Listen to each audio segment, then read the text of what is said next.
Hey everybody, welcome to week 28. First up, we've got another pop and swap. This one's a little goofier than the ones I usually do.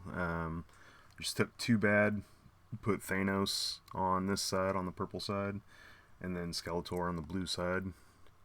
Gave him the Havoc Staff and the Infinity Gauntlet. I don't know, just thought it'd be kind of funny to do. So the Marvel Legends head fit right on the Masterverse body, so that was kind of cool.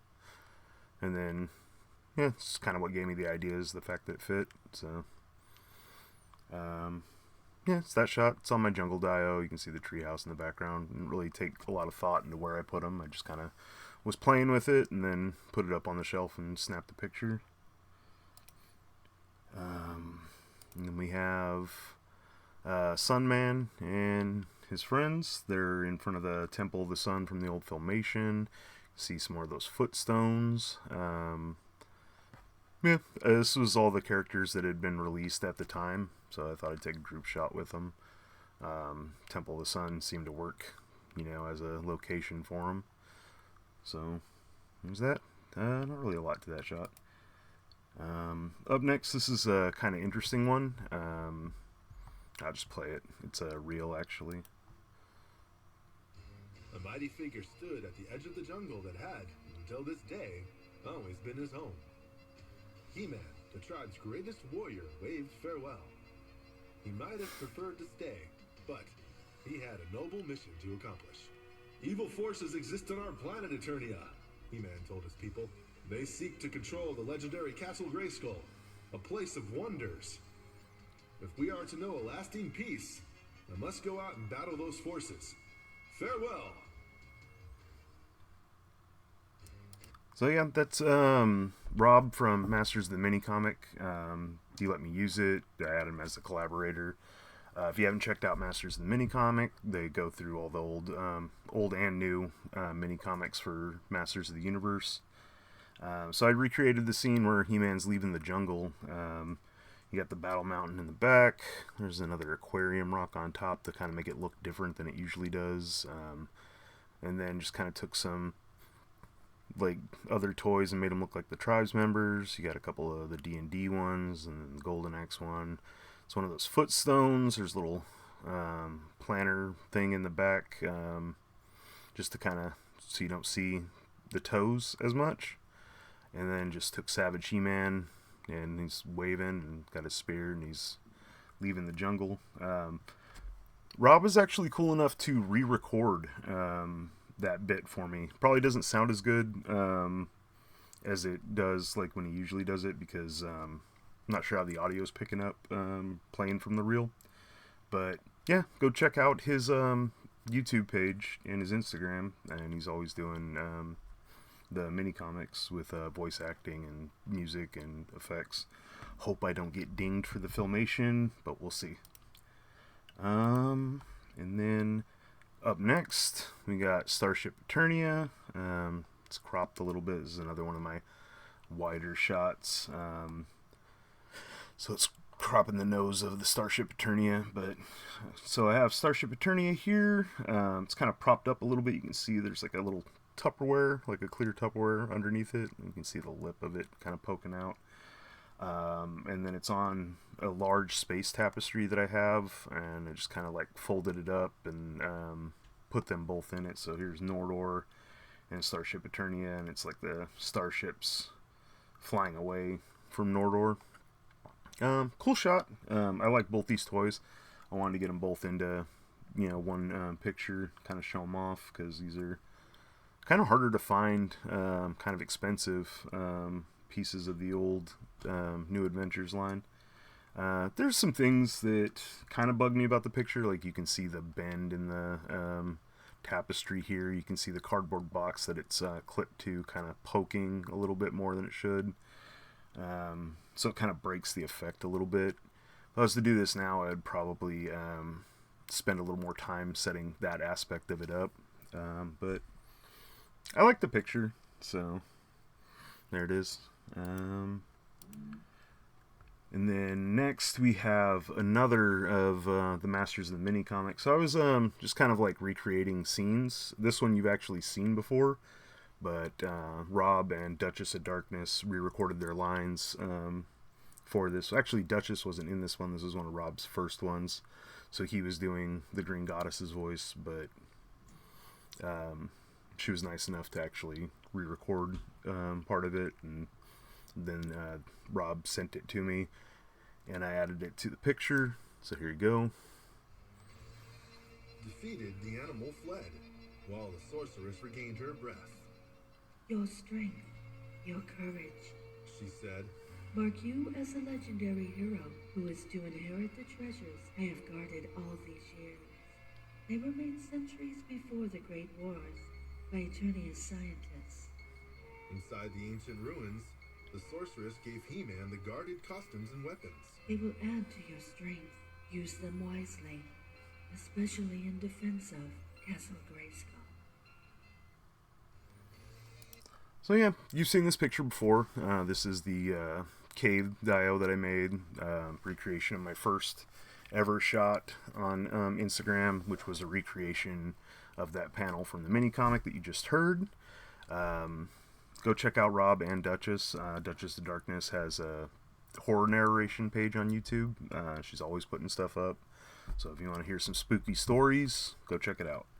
And I've already told you about Masters of the Mini comic. And again, I'd recommend you go check them out, especially if you're a He-Man fan. And then up next, this one, pretty self-explanatory. Took a shot in the dark of a couple glow-in-the-dark figures. You got Undertaker and Scareglow. I just charged them up real good with the UV light, and then there's a little bit of the UV light still shining from underneath, so you can see kind of like the purple lighting up here and like kind of the blue creeping through. But yeah, it's a cool shot. It was a fun idea. I want to do this a little bit more with some of my glow-in-the-dark figures. I think I need a little bit better than just a flashlight to charge them up with, though, to get them like an all-over charge. So one of these days I'll get a little bit better of a UV setup to like fully charge them, and then a nice dark area to shoot them in. This was just on top of my shelf up here, but it made for a cool picture. I do that a couple times. You'll see a couple more glow-in-the-dark shots, but it's something I would like to do a little bit more of, especially because I got some new cool glow-in-the-dark stuff. So look forward to those. There'll be more coming. And then there's a reel I'm going to skip because it's got music on it, and I don't feel like getting into that whole thing with YouTube. It was just a bunch of pictures of... it was actually like all my pictures up until that point just put to music. It's a cool reel, but I'm not going to play it here. If you want to see it, you can go to my Instagram. And then after that, we've got...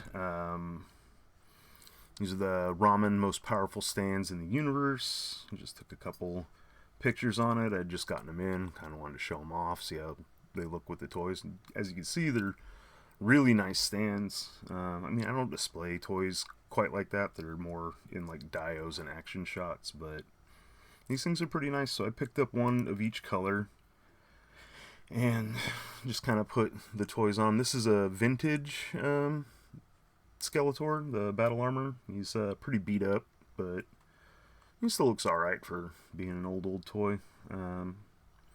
I put him on the purple one, and then there's the green one. I think the green one's probably my favorite. I know the red's like the classic, but I like how that looks, and it matches the Grayskull and stuff. So I put Sorceress there, and then the background is just, it's in front of a screen that was paused on the intro to Masters of the Universe Revelation, not Revolution. And then up next, you got Mario. Thought it'd be funny to have him facing off against the Golgothan Shit Demon from Dogma. I have a bunch of these old Kevin Smith in-action figures. That's one of them. So I just put him in front of the toilet, and Mario being like, "Oh man," you know, he's a plumber. It's like the plumber's worst nightmare, right?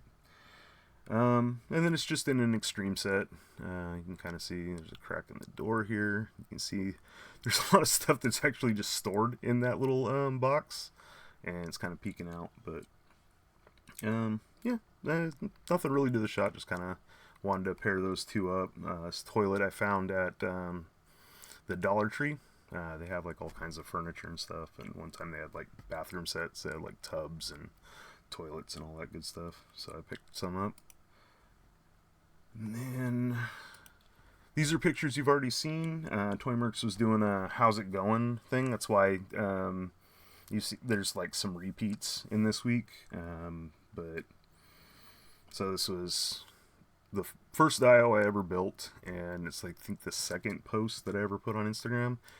And then there's that same dio with some different lighting and shot from a different angle. And you've seen both these pictures if you've been watching the series, but I just put it up for the Toymerks collab because it was like, how was it and how's it going? So I'm just kind of showing that off. And then here's another one. You've seen this one before, obviously. And then here's a reshoot. I love this shot. This is like one of my favorite shots I've taken. It's just... so this is a Halloween skeleton. I ripped the spine out. I put a He-Man's head here. I used the sword to hide the ball peg on the neck, and then just kind of had him triumphantly cutting He-Man's head off and presenting it.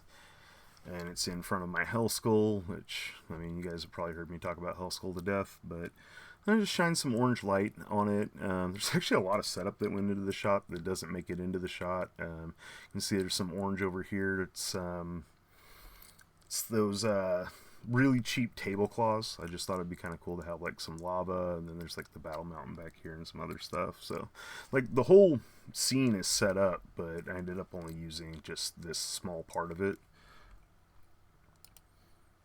And then that's going to bring us to the last shot of the week. And this is Mr. Sinister doing some Sinister science. I put him with some stuff from the Batcave. It's actually the Batcave background dio. It's one of the computer monitors. And this is one of the germs from... it's an old toy line that was little test tubes with little monsters in it. And each little monster was like some kind of germ. So basically like he's engineering some plague to unleash on people, and that was the idea behind the shot.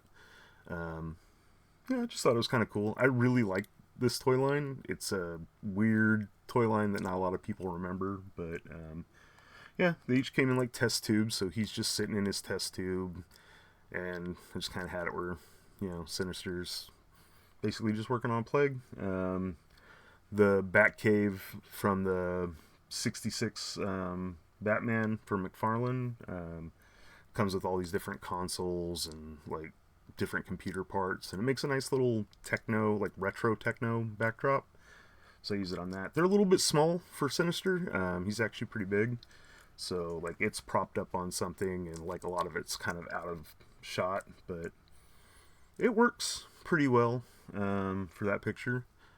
So that's going to do it for this week. If you like it, like, comment, subscribe. If you don't like it, dislike, comment, unsubscribe. Alright, I appreciate you guys. Have a good week.